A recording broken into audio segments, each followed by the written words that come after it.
Hello everyone.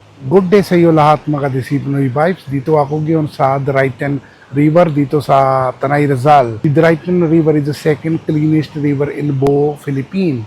Marami dito campsite pero gusto ko ako ngayon yung share with you guys. Sana ako stay lagi dito sa Dryten River. So dito ako lagi stay sa Camp Bugaw.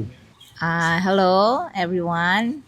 Welcome to Camp Bughaw, campsite at Daraitan, Tanay Rizal. So mamaya ipapakita natin yung mga nipa hut. So merong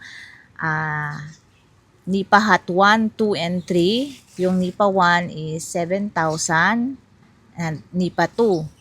Then yung nipa 3 is 5,000. Nagbibigay din ng 50% discount tuwing weekdays. Depende sa kapag magbubook kayo sa page. Then, ang amenities nito, may bonfire sa gabi, may private nipa, bedroom with wooden double deck, hammock, balcony area, kitchen area, dining area, bonfire, comfort rooms, griller, electric fan, basic cooking materials, and plates.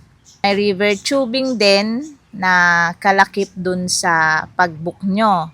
So, pero magbabayad ng 600 or 500 per head. So, sa NIPA 1 and 2, 7,000, 6 to 8 packs. NIPA 3, 5,000, 4 to 6 packs. Additional head for NIPA, 400. Entrance sa tent pitching is 350 at yung pag-rent po sa tent is 500. That's all and thank you.